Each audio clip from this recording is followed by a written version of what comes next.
Earth, once a quiet backwater planet, had long been isolated from the grander workings of the galaxy.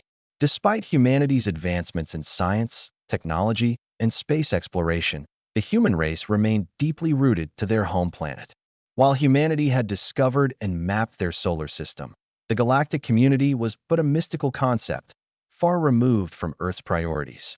Humanity's understanding of the universe was limited to their own borders. They were aware of other planets, of other stars and systems, but had no direct contact with anything beyond their reach. Earth had not encountered any major alien species, nor had they been involved in any intergalactic conflict. Earth's space programs were proud, but the human race had not yet made its mark on the broader galaxy. Mars and the outer planets were within their grasp, but the idea of an intergalactic war or invasion seemed like a distant fantasy. To many, the universe was vast, but humanity's existence was small, almost irrelevant in the grand scheme of things. Earth's isolation was its comfort zone, a protective shell that left humans unaware of the larger power struggles playing out in the stars. In the eyes of many, Earth was still a young species, caught in the growing pains of its own development, too inexperienced to comprehend the complexities of galactic politics. The truth, however, was that Earth's isolation was about to be shattered. Humanity's ignorance of the galaxy's darker forces would soon be replaced by the horrifying realization that the universe was far more dangerous than anyone had ever imagined. And then, without warning, the Vorak Dominion descended upon Earth. The Vorak Dominion, an ancient and feared alien empire, had long since claimed their dominion over countless star systems. They were a race of conquerors, ruthless in their expansion across the galaxy. The Vorak had destroyed and assimilated countless civilizations, their empire stretching across vast reaches of space. Known for their advanced technology and highly strategic military tactics, the Vorak considered themselves an unstoppable force. The Vorak had been watching Earth from the shadows. They had observed humanity's technological progress, but they saw little to worry about. Earth's military power was still in its infancy, and its defenses were nowhere near prepared for a full-scale galactic invasion. To the Vorak Dominion, humanity was a primitive species, ripe for conquest. Without warning, the Vorak fleet, a massive collection of warships, appeared in Earth's orbit. Their ships, dark and imposing, filled the skies, dwarfing humanity's feeble defenses. The Vorak had made no attempt at diplomacy or communication. They had come to subjugate, to wipe out any resistance and claim Earth as another conquest in their vast empire. Their initial scans and intelligence had led them to believe that humanity would be no more than an easy target, a species incapable of mounting any significant resistance. But the Vorak Dominion's arrogance would prove to be their first mistake. As the Vorak ships descended, humanity scrambled to respond. Earth's first line of defense, hastily constructed over the past several years, was no match for the Vorak fleet. The alien warships unleashed a terrifying barrage of energy weapons, plasma beams, and missiles, ripping through Earth's satellites and military outposts with ease. The Vorak didn't just destroy Earth's military, they obliterated human hope in the process. Cities were leveled, defense stations wiped off the map, and humanity was left reeling, paralyzed by the sheer scale of the Vorak attack. Their initial victory over Earth's defenses was swift, brutal, and without mercy. The Vorak fleet unleashed hellfire upon Earth, targeting key military zones and leaving humanity's forces in complete disarray. Earth's space fleets were obliterated before they could even launch a coordinated counterattack. The Vorak's power was like nothing Earth had ever faced, and their sophisticated weapons easily overwhelmed the defenses humanity had worked so hard to build. In a matter of hours, Earth's first line of defense had been decimated, and the Vorak Dominion stood victorious in the skies, having made their first bold statement. Earth was no match for them. The loss was crushing. For the first time, Earth had faced an adversary that wasn't just technologically superior, it was unstoppable. The Vorak Dominion's attack left Earth's cities in ruins, and humanity was left to reckon with the full scope of their vulnerability. No longer could they live in their bubble of isolation, thinking themselves safe from the galaxy's threats. The realization was stark. Humanity was not alone, and the universe was far more dangerous than they had ever imagined. Humanity's initial response was one of shock and disbelief. Earth's leaders, military commanders, and citizens struggled to process the reality of what had just happened. The Vorak had wiped out Earth's most advanced military forces in mere hours. Entire cities, including military capitals, were leveled. Humanity was thrown into chaos, with no clear plan of action or strategy to retaliate. The first loss was felt deeply. Captain Alex Stone, one of Earth's most capable military leaders, stood among the ruins of a once proud military installation, staring at the remains of the once imposing Earth fleet. The destruction was total. His face, filled with rage and disbelief, reflected the weight of Earth's new reality. "We've been destroyed in one stroke. How do we recover from this?" Stone muttered, his voice steady but hollow. The magnitude of the loss was overwhelming. Earth, once an isolated world, now found itself at the mercy of a galactic empire. Humanity's first loss had dealt a crippling blow to Earth's morale, but it also set the stage for what was to come: humanity's struggle for survival.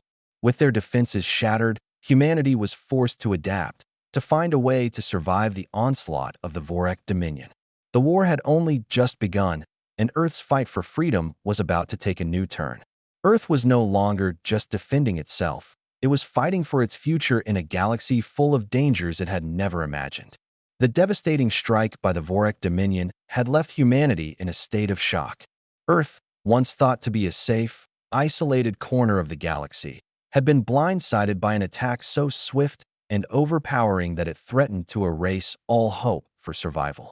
In the blink of an eye, major cities were reduced to rubble, military bases were wiped out, and humanity's sense of security was shattered. The Zarthar's advanced weaponry, hyper-advanced warships, and superior tactics left Earth's forces decimated, and the scale of the destruction was so profound that humanity could scarcely comprehend the full scope of the loss. The planet's global leaders were reeling from the initial shock, unsure of what steps to take next. Communication between nations was fractured as Earth's communication systems were destroyed in the attack. It seemed like the planet had been completely outmatched and outclassed by a foe far superior in every respect. But despite the overwhelming loss, one thing became clear: humanity would not go down without a fight. Though Earth's military forces were in disarray, the spark of rebellion and resilience began to flicker in the hearts of humanity. The Vorak Dominion had shown them their weakness, but also their strength. It was this strength that began to rise from the ashes. In underground bunkers, hidden research facilities, and the remnants of military bases, humanity's spirit began to reform. The alien attack, though catastrophic, ignited something even more powerful: a deep-seated determination to fight back, to survive, and to prove the galaxy wrong. This was the beginning of the resistance, a movement that would grow from a few scattered survivors into a force to be reckoned with. As the leader of Earth's military forces, Captain Maya Rivers emerged as a symbol of human hope. Before the attack, she had been a decorated military strategist known for her calm under pressure and her innovative approaches to defense tactics. But after the devastating loss to the Vorak Dominion, she found herself thrust into the leadership role of the Earth Resistance, a role that would test her abilities like never before. Captain Rivers was unlike any other officer humanity had ever seen. Her tactical genius was evident in how she organized Earth's remaining forces into guerrilla units, small but highly effective combat teams capable of making highly coordinated strikes against the Vorak's forces. Her leadership was grounded in an unshakable belief that humanity's strength was not in its technology, but in its resourcefulness and will to survive. She knew that Earth's survival was not just about defeating the enemy. It was about outsmarting them, staying one step ahead, and finding ways to turn the tables on a much stronger foe.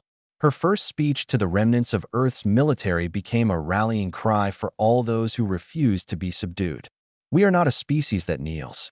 We are not a species that cowers before adversity. We will fight for our home, our families, and our future.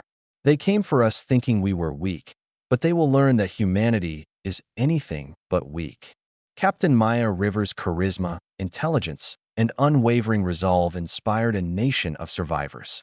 Under her command, humanity began organizing, planning, and preparing for the next phase of the war, a war where they would no longer be victims, but instead, victors. With reverse-engineered alien technology, humanity began to adapt.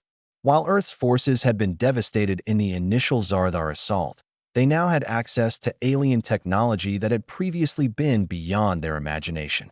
The Vorak Dominion's weapons and ship designs were examined, reverse-engineered, and adapted to fit Earth's strategic needs. Earth's military scientists worked tirelessly, learning from the wreckage left behind by the Vorak and integrating alien technology into their own infrastructure. One of the most important breakthroughs was the development of energy shields, which were initially impenetrable to Earth's technology. Now, with the help of alien energy manipulation, Earth's new shield generators could withstand the Vorak's plasma blasts. Similarly, Earth's missile systems were outfitted with alien propulsion systems, giving them the ability to target enemy ships with far more accuracy and range than previously thought possible. Earth's military tactics also evolved. Whereas humanity's early defense strategies had relied on conventional combat tactics, Captain Maya Rivers led her forces to adopt guerrilla-style warfare, striking swiftly and disappearing before the Vorak could retaliate. These hit-and-run tactics were perfect for dealing with the vastly superior Vorak forces, using their technological advantage as well as their small numbers to harass and wear down the Vorak Empire's forces. As the Vorak Dominion underestimated humanity's resolve, they also failed to realize that Earth's resilience was fueled by the alien tech humanity had now learned to use against them. The tide of the battle began to shift as humanity's military forces began to push back. In the midst of humanity's recovery from the initial shock, Dr. Samuel Cruz, one of Earth's leading scientists, uncovered a potential weapon that could turn the tide of the war. Dr. Cruz had been studying the alien technology found after the initial Vorak strikes, and he made a startling discovery. Deep within the Vorak warships, there was a hidden power source, a technology capable of not only generating enormous amounts of energy, but also of disrupting enemy systems. The weapon, which came to be known as the Earth's Reprisal, could disable enemy ships by sending out a pulse that would shut down their energy shields and power systems. This was the breakthrough humanity had been waiting for. It was unpredictable, unconventional, and untested, but it was humanity's chance to strike back in a way that no one, not even the Vorak, could have predicted. The first test of the Earth's Reprisal was a resounding success.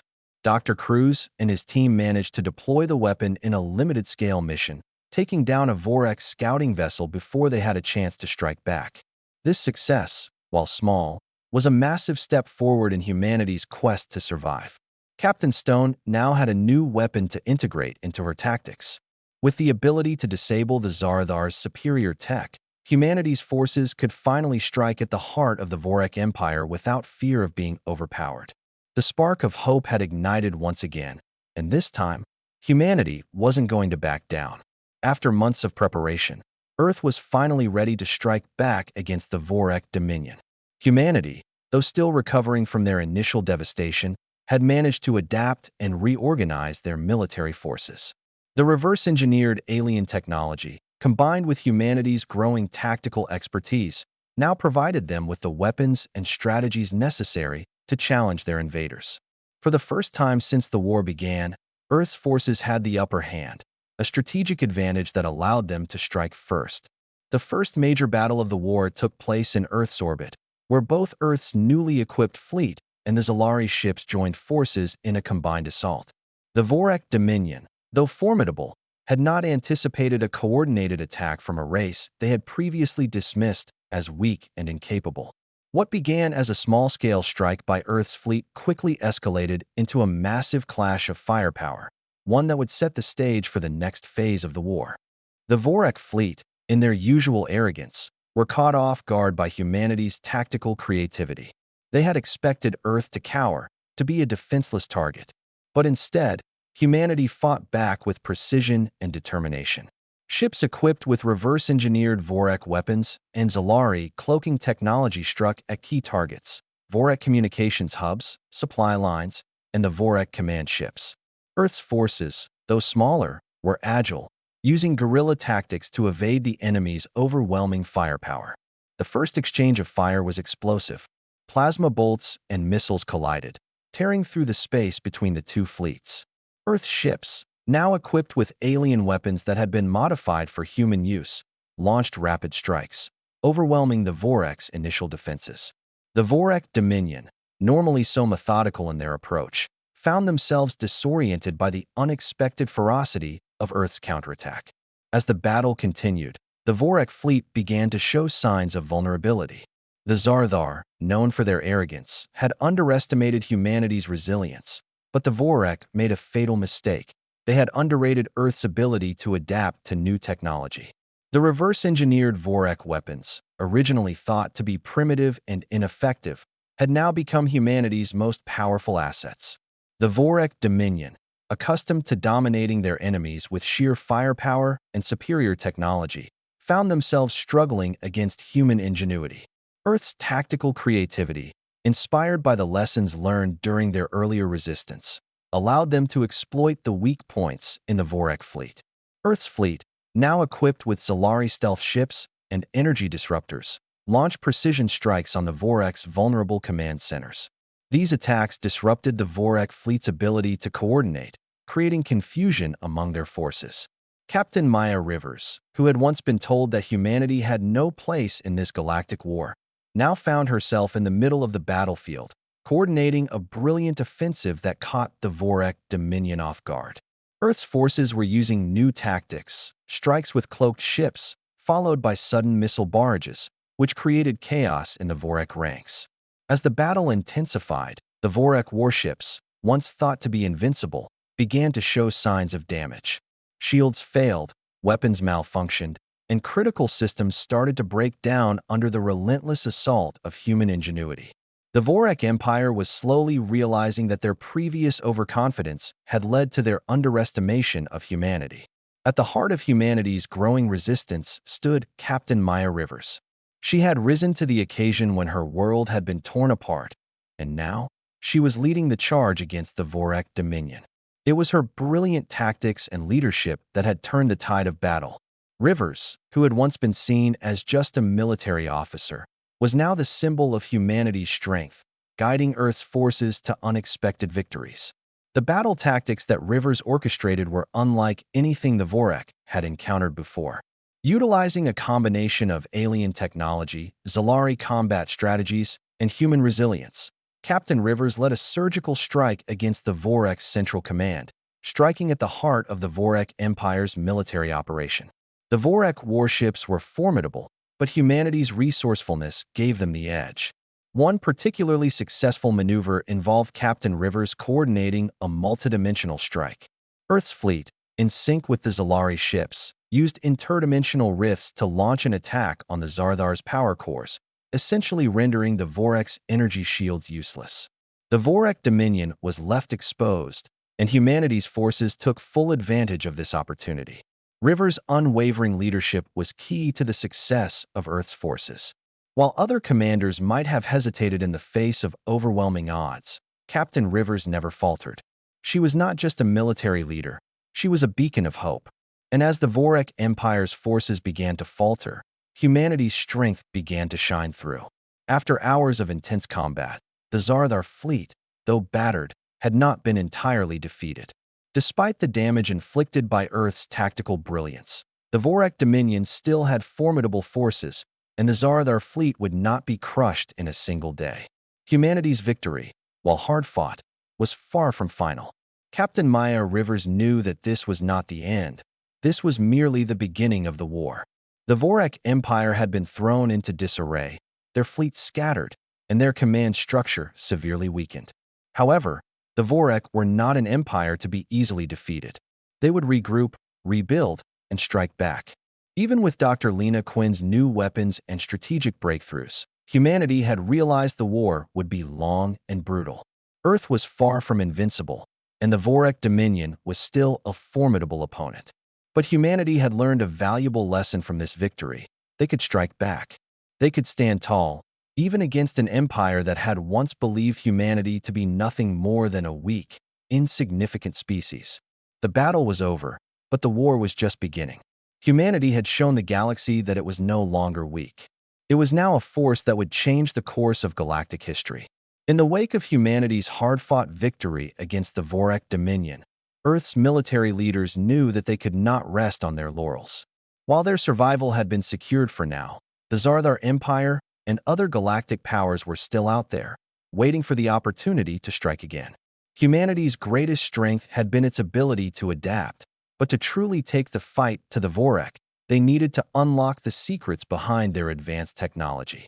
Humanity's brightest minds, led by Dr. Samuel Cruz, set out on a mission to reverse engineer the Vorak technology left behind on Earth. Dr. Cruz, once considered a scientist with little combat experience, had risen to prominence due to his sharp intellect and the invaluable role he played in deciphering alien technology. His discoveries had already saved humanity from the brink of annihilation, and now they were humanity's greatest hope in the ongoing war. Dr. Cruz and his team of scientists, engineers, and military experts were tasked with studying the wreckage of the Vorak warships. The remains of these massive alien vessels were scattered across Earth's orbital stations, and their advanced materials and power cores presented a treasure trove of information.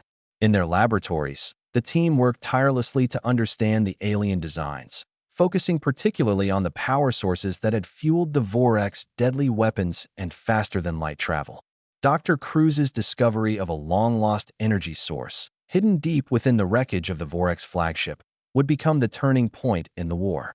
The Vorak's energy technology was based on a unique form of energy manipulation that humanity had never encountered before, a form of interdimensional power that harnessed the energy from alternate realities, allowing the Vorak fleet to operate on an unimaginable scale.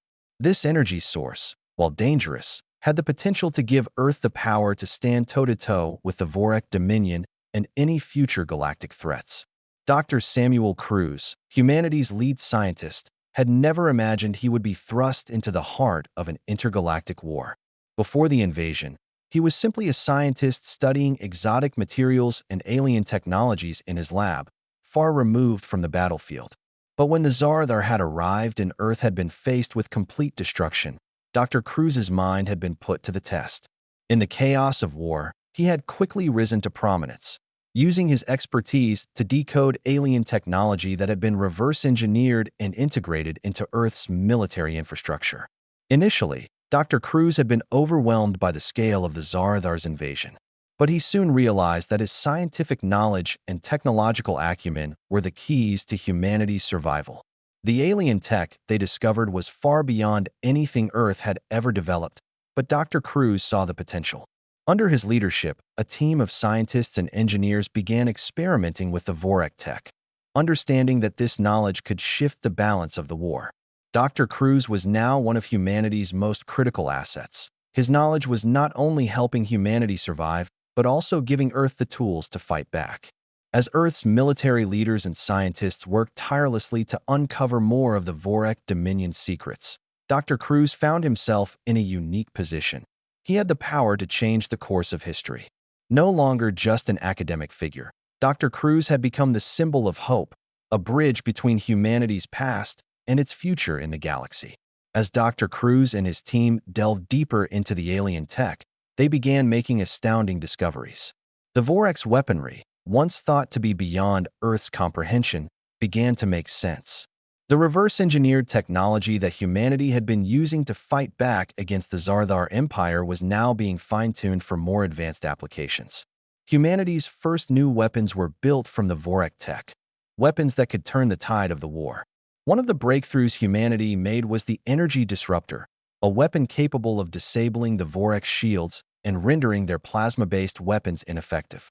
The disruptor emitted a wave of energy that interfered with the Vorak's energy field, effectively neutralizing their most formidable defense.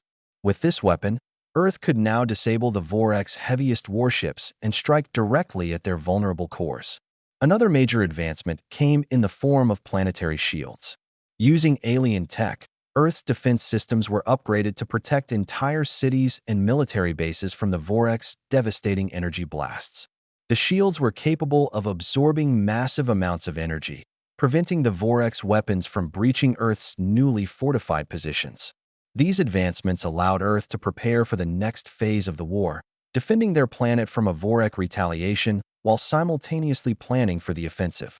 Humanity's newfound strength, fueled by these new weapons, gave Earth's military the edge it needed. However, Dr. Cruz knew that while Earth had made incredible strides, it still lacked the sheer numbers and resources to fight a prolonged war against the Vorek Dominion. It was clear that humanity's survival depended not just on their weapons, but on their alliances and their ability to continue pushing the boundaries of scientific innovation. While new weapons were being developed, Dr. Cruz and his team stumbled upon a far more dangerous discovery: interdimensional technology. This was a piece of Vorek tech that was unlike anything humanity had seen. The Vorek Empire had been using a method to tap into alternate realities, accessing immense energy sources from parallel dimensions. The potential of this technology was staggering. If humanity could unlock it, they would have unlimited energy and unmatched firepower. However, this discovery came with serious risks. Dr. Cruz understood the dangers involved. The process of accessing these alternate dimensions could lead to catastrophic consequences. There was a chance that humanity could tear apart the fabric of space-time, or that they could open a portal to an even more dangerous alien race that had been waiting for their opportunity to invade. Yet, with the Vorek Dominion still posing an existential threat to humanity, Dr. Cruz realized that they had little choice. The interdimensional tech was their best hope for turning the war in their favor. The key would be to harness the energy without opening the floodgates to unknown horrors. As Earth scientists began experimenting with the interdimensional technology, the tension mounted. The question remained: could humanity control this immense power, or would it prove to be their undoing? After several months of grueling battles, Captain Maya Rivers and her team of elite operatives were tasked with an almost impossible mission: to infiltrate the heart of the Vorek Dominion.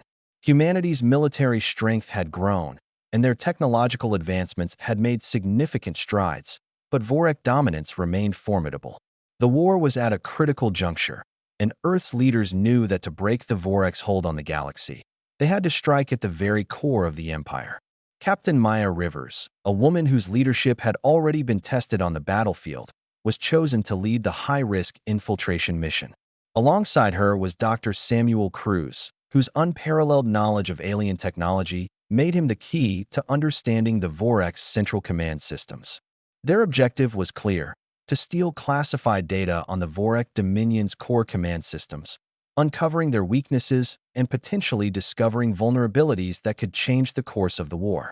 This mission would take them to the Vorek flagship, the heart of the enemy fleet, a massive vessel impervious to conventional military tactics and armed with the most advanced technologies. To infiltrate this fortress, Earth would have to use all its technological ingenuity, relying on cloaking devices, disruptive technology, and a small, specialized team that could navigate the treacherous terrain of the Vorek warship. The stakes were high. If the team failed, Earth would not only lose valuable personnel, but might also expose humanity's intentions, accelerating the Zardar Empire's retaliation or the Vorek's complete annihilation of Earth. But if they succeeded, the information they could extract would shift the balance of the war and give humanity a decisive advantage. The mission began under the cover of night, with Captain Maya Rivers and her team boarding a stealth craft designed to mimic Vorek ship signatures. Their entry into the Vorek flagship's orbit was uneventful, as the alien fleet was too focused on other engagements. The team moved quickly, cloaked from detection by Zalari stealth technology and relying on their training and the most cutting-edge disruptive tech to infiltrate the Vorek command ship undetected. As they made their way deeper into the heart of the Vorek flagship, they encountered their first obstacle: high-tech security systems designed to detect any unauthorized presence. The Vorek, who were accustomed to crushing any form of rebellion or infiltration, had installed energy-based detection grids throughout the ship. Any movement that wasn't perfectly calibrated would set off alarms. But Dr. Cruz, with his deep understanding of the Vorek's energy manipulation systems, managed to disable the most sensitive systems, allowing them to slip past the Vorek surveillance unnoticed. However, the deeper they ventured into the flagship, the more dangerous their mission became. The team faced a continuous barrage of obstacles, from alien guards to high-tech traps set by the Vorek to protect their most sensitive areas. Every step had to be calculated, every movement timed perfectly. Captain Rivers led the team with unshakable resolve, but the tension in the air was palpable. Every second that passed increased the risk of discovery, and each close call left them all on edge. At one point, while navigating through the flagship's main corridor, the team was almost detected by a Vorek patrol. The Vorek guards were heavily armed and well-trained, and if the team had been discovered, the mission would have failed instantly. Captain Rivers made the split-second decision to have the team retreat into a hidden alcove, holding their breath as the guards passed. The close call was a reminder of how much was at stake. Every corner of the Vorek flagship held the potential for discovery and death. But despite the growing danger, the team pressed on. Each moment was a test of their resolve, and every obstacle was a new chance to prove their resourcefulness. The team had come so far, they couldn't afford to fail now. After hours of careful navigation and near misses, the team finally arrived at their destination, the Vorek Command Center, located deep within the heart of the flagship. The core command systems were heavily guarded and protected by the Vorek's highest security measures, but Dr. Cruz, having studied the ship's architecture, knew exactly where to look. They accessed the central database, a vast repository of Vorek military strategies, tactics, and intelligence that had been gathered over centuries of expansion. What Dr. Cruz discovered within the Vorek's data was nothing short of revolutionary. It wasn't just information about the Zardar Empire or their war strategies. It was a centralized command system that allowed the Vorek to control every aspect of their empire's fleet, weapons, and even energy production from a single point. This command system was vulnerable to a strategic disruption, a weakness that, if exploited, could cripple the Vorek fleet in a way that humanity had never imagined. Dr. Cruz's heart raced as he uncovered the files that revealed how the Vorek's control network worked. "This is it," Dr. Cruz muttered, barely able to contain his excitement. "This is what we needed. We can disrupt their command structure, cut off their entire military network." With the data in hand, the team knew they had uncovered a critical weakness in the Vorek Dominion's might. If they could send this information back to Earth, they could disrupt the Vorek's operations and cripple their ability to mount a successful counterattack. However, the data was encrypted, and Dr. Cruz knew that there wasn't much time before the Vorek Empire realized their flagship had been compromised. They would have to hurry to escape before their presence was detected. As the team began to download the data, alarms began to blare across the flagship. The Vorek Empire had finally discovered their presence. The sound of alert sirens filled the corridors, and the Vorek guards began to flood the halls in search of intruders. There was no time to lose. "We've been compromised," Captain Rivers barked, her voice cold and commanding. "Everyone move." Now, the team scrambled to evacuate, racing through the corridors as the Vorek closed in. They encountered alien guards at every turn, but each time, they narrowly avoided detection by using human ingenuity, disabling the Vorek's tracking systems or utilizing distraction tactics. The escape was as dangerous as the mission itself, with the team encountering more and more security obstacles. During the final stretch of their escape, the team encountered a squad of Vorek guards who were just moments away from capturing them. A firefight erupted as Captain Rivers and her team fought to hold off the enemy, buying just enough time to make it to the escape pods that would carry them back to Earth. As the escape pods launched, they could see the Vorek flagship in the distance, surrounded by the massive Vorek fleet. They had completed their mission, but they knew that their victory was bittersweet. They had stolen the data, but they had also uncovered the full extent of the Vorek Empire's power. Humanity's survival now depended on their ability to exploit this information and take the Vorek Dominion down once and for all. After the humiliating breach of their flagship and the theft of critical data, the Vorek Dominion was in a state of outrage and revenge. The Zardar Empire had been severely weakened, their command structure shattered by humanity's unexpected resilience. The Vorek could no longer deny that humanity was no longer a species to be easily defeated. After months of regrouping, the Vorek launched their retaliatory strike, and this time, they came prepared.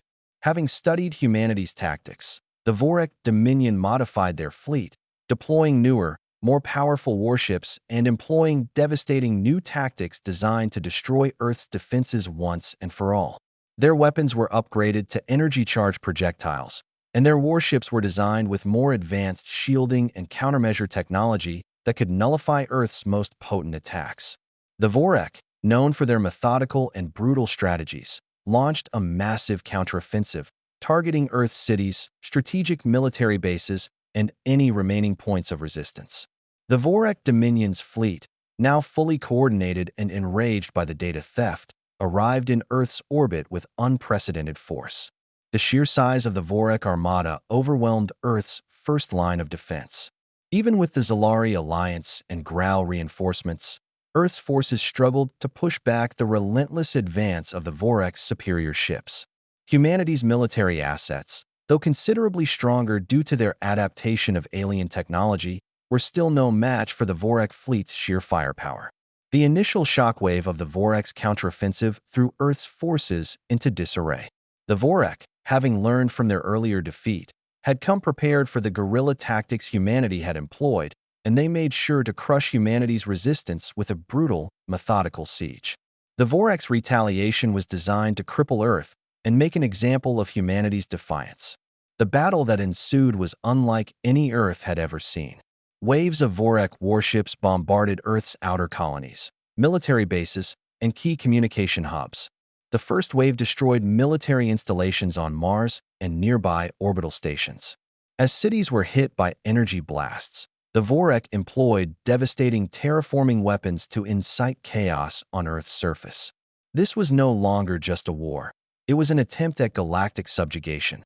The Vorek Dominion wanted to crush humanity's spirit once and for all. Despite their earlier victory, humanity was unprepared for the scale of the Vorek Dominion's retaliation. The global defense had been stretched thin by the earlier battles, and Earth's military was left scrambling to organize a unified defense. The Vorek fleet size, technological superiority, and strategic deployment had pushed humanity to the brink. Captain Maya Rivers, now humanity's most prominent military leader, understood that this was humanity's final chance to survive as a galactic power. She and the Earth Defense Council knew that if Earth's capital, New Earth, fell, the war would be lost. The enemy's advance was unstoppable, and humanity's military might have been pushed to the breaking point. Captain Rivers immediately took charge of Earth's final defense, knowing that every decision she made could be the difference between life and death for humanity. Under her leadership, the Earth fleet mobilized for a last-ditch effort to protect Earth's most critical military assets. The Odyssey, now upgraded with the latest alien technologies, became humanity's last hope. Rivers, driven by determination, rallied the fleet with one command: we hold, or we die. There's no other option. We make our stand here. As the Vorek fleet made its way toward Earth's capital, Rivers orchestrated a desperate defense. Humanity's forces engaged in skirmishes around Earth's outer colonies and orbital stations, using their stealth ships, energy disruptors, and interdimensional tech to strike at the Vorek's most vulnerable points. Captain Rivers led the counteroffensive, using Zalari cloaking devices to launch surprise attacks on the Vorek's massive warships and to intercept enemy reinforcements. But the Vorek retaliation was fierce. Vorek warships launched energy missiles at Earth's defenses, while their terraforming weapons created cataclysmic storms on Earth's surface. Earth's military forces, though well-coordinated, were outgunned and outmanned, and the Vorek made sure to exploit their superiority at every turn. Captain Rivers watched as Earth's defenses were torn apart, knowing that the planet's last line of defense was about to fall. As the Vorek's forces closed in on Earth's capital, Captain Maya Rivers was forced to make the most difficult decision of her career. The Vorek were too powerful, their weaponry too advanced. Humanity was in grave danger, and Rivers knew that even with advanced alien technology, Earth was facing an uphill battle. Yet, Rivers refused to give up.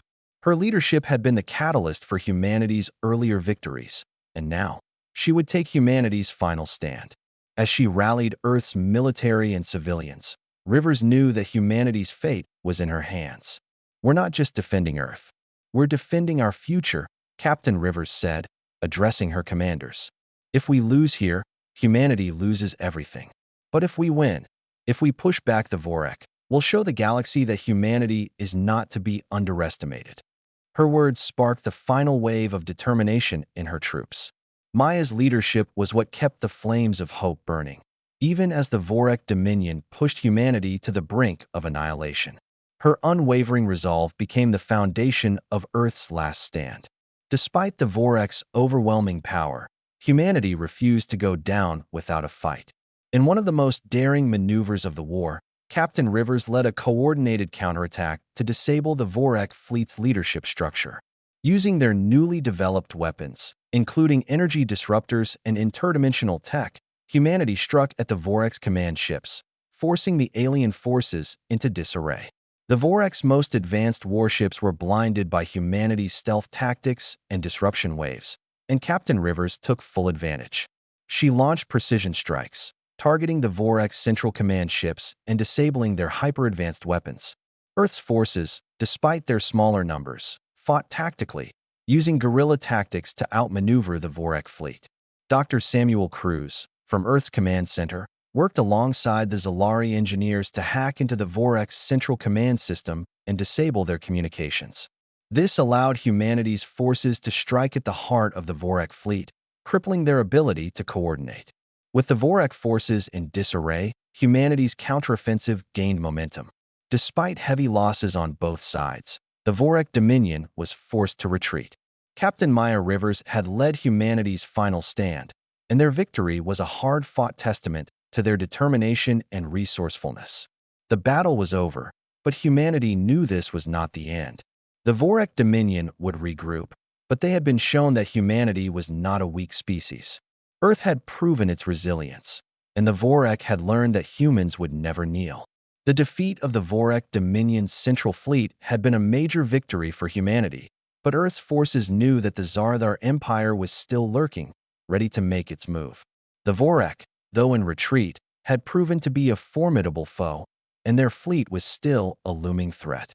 In the midst of the chaos, Dr. Samuel Cruz, Earth's lead scientist, had made a breakthrough that could potentially change the course of the war. Working around the clock with his team of scientists, Dr. Cruz had been analyzing the alien technology harvested from the Vorek fleet. He had noticed a pattern within the Vorek's energy systems, a weakness hidden within their centralized power grid. Drawing on this insight, he had conceptualized a weapon unlike anything Earth had ever seen, a game-changing energy disruptor that could shut down the Vorek's ships in their central command system. The new weapon, dubbed Earth's Last Strike, was a high-powered energy disruptor that worked by sending a massive burst of energy into the Vorek's power core, effectively neutralizing their shields, weapons, and critical systems. The weapon was capable of disrupting the Vorek fleet's energy network, rendering their ships powerless in a matter of moments. Dr. Cruz and his team worked tirelessly to perfect the technology. Using alien materials and combining them with Earth's reverse-engineered tech, they developed a mobile version of the weapon that could be deployed directly onto human warships. The weapon's core was an alien-designed energy emitter, capable of discharging a massive pulse of energy that could debilitate even the largest Vorek warships. This was the decisive weapon that humanity had been waiting for, the one thing that could finally tip the scales in their favor. The stakes had never been higher. If the Vorek Dominion's ships and central command were rendered inactive, it could cripple their entire war effort. Earth's forces were no longer fighting for survival alone. They were fighting for a future where humanity could take control of its destiny, free from the threat of galactic tyranny. With the new weapon in hand, humanity began preparing for their final assault on the Vorek Dominion. The moment had arrived. The Vorek Empire, though reeling from their previous losses, was still formidable, and the Zardar were closing in quickly. Earth's forces had to move swiftly to capitalize on their new weapon and seize the initiative before the Vorek could regroup. Captain Maya Rivers, whose leadership had been critical in every previous victory, now faced the greatest challenge of her career. She had led humanity's defense, but this final assault would require all her military expertise, and then some. Alongside her was Dr. Cruz, who had become the key to humanity's future. Together, they would lead the final charge, relying not just on the new weapon but on the courage and ingenuity that had allowed humanity to survive against such impossible odds. Rivers knew that this would be a make-or-break moment. The Zardar Empire had nearly completed its preparations, and Earth's window of opportunity was closing fast. The Vorek were gathering their forces, preparing for a final retaliation to crush humanity once and for all. Captain Rivers and her team understood that this mission could be their last chance to defeat the Vorek and secure Earth's future. The final assault would require a coordinated effort. Earth's fleet, armed with the new weapon, would spearhead the attack, targeting the Vorak flagship and their central command center. The Zolari and Graal forces, eager to repay their debts to humanity, would join the fight in an effort to seal the Vorak's fate. Together, these forces would launch a coordinated strike on the Vorak capital, where their main fleet was concentrated. This would be the decisive battle, one that could shift the power dynamics in the galaxy forever. As Captain Rivers stood in the war room, preparing for the final offensive, her mind was focused. This is it. We make our stand now, or we risk losing everything. She was speaking to her commanders, but her words were meant for everyone. The Vorak had underestimated humanity, and now humanity would prove that it was capable of defying their oppression. The Zarthar had been quiet, but Earth's intelligence was picking up signals suggesting that the Zarthar Empire was on the move. The Zarthar fleet, while smaller, was extremely aggressive and would be a formidable opponent. Earth's forces, still reeling from their earlier engagements, were unsure if they could fight on two fronts. The battle against the Vorak Dominion was already going to be the toughest humanity had faced, but with the Zarthar closing in, the situation became a race against time. Captain Rivers knew that Earth's forces would have to make a final push, a bold, unrelenting assault on the Vorak flagship, where the Vorak command center was located. But to do this, they would need to act quickly before the Zarthar could throw their full force into the fight. The timing had to be perfect. Dr. Cruz's weapon, humanity's most powerful asset, had to be deployed at the right moment to disrupt the Vorak's military and cripple their ability to fight back. The clock was ticking. Captain Rivers and her team knew that if they didn't strike quickly, they would face the wrath of not just the Vorak Dominion, but also the Zarthar Empire, two galactic forces closing in on Earth's defenses. The stakes had never been higher. It was a high-stakes mission, one that required perfect timing, coordination, and the courage to face the ultimate challenge. As the Odyssey and Earth's fleet prepared for the final assault, every soldier, scientist, and commander knew the importance of the task at hand. This was not just a battle for Earth's survival. It was a fight to prove that humanity had earned its place in the galaxy, that they could not only survive but also defend their future. The time had come for humanity's final confrontation with the Vorak Dominion.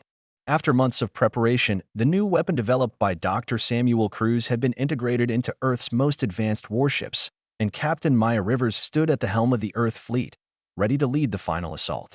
The battle would unfold in Earth's orbit, with humanity's forces prepared to launch an all-out attack on the Vorak Dominion, determined to prove that Earth was no longer a helpless backwater planet.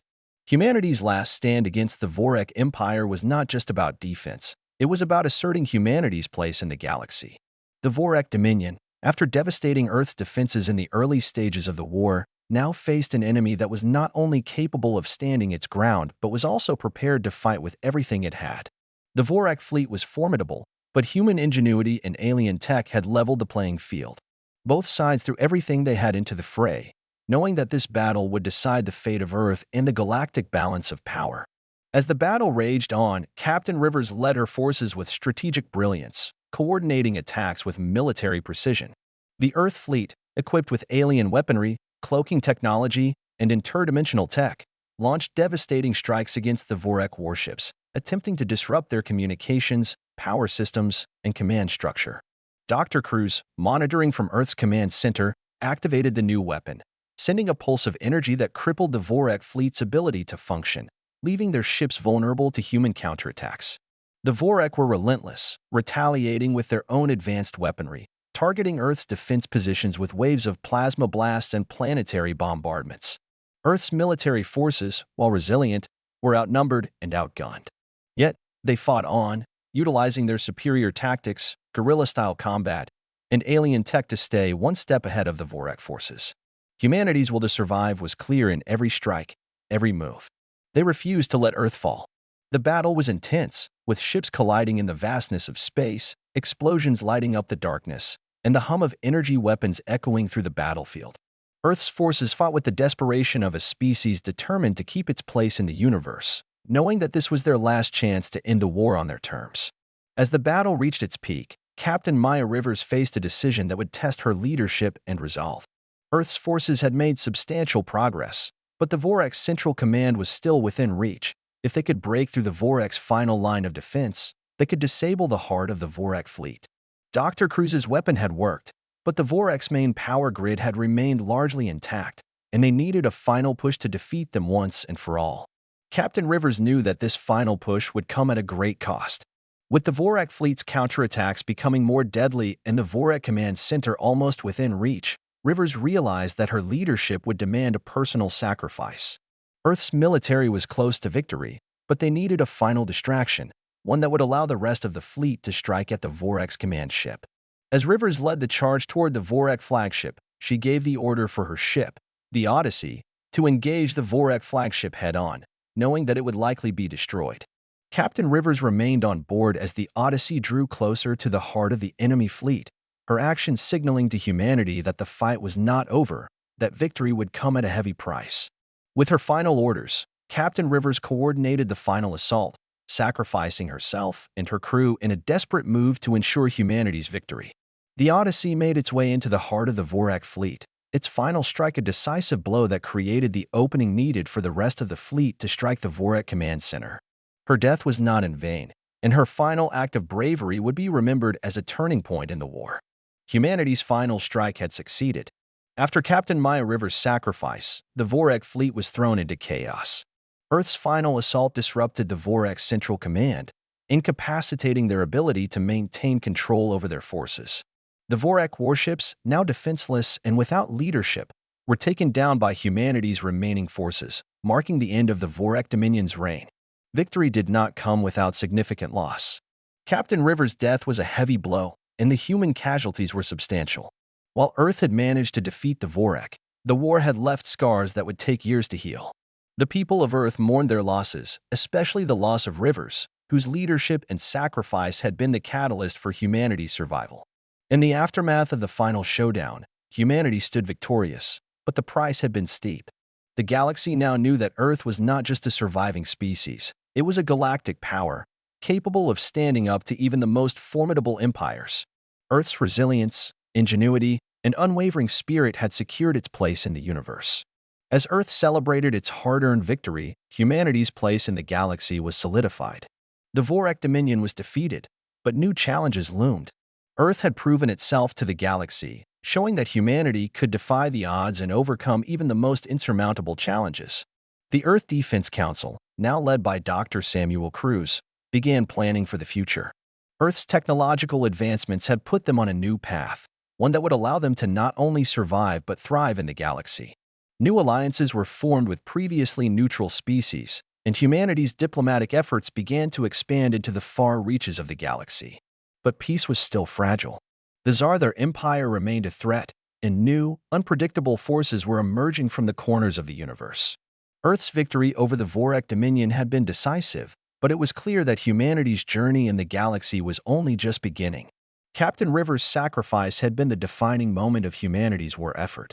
Her death had inspired humanity to push through the hardest of battles, and now, as Earth looked to the future, her legacy would continue to shape the course of humanity's destiny in the galaxy.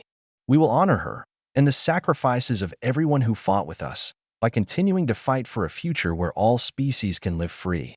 Dr. Cruz said solemnly in his address to the people of Earth. As Earth looked up to the stars, humanity now understood its place in the galaxy. The war was over, but the future was just beginning, and Earth's resilience, embodied in the sacrifices of its people, would be their guiding light in the next chapter of their story. The war had ended, but humanity's story was just beginning.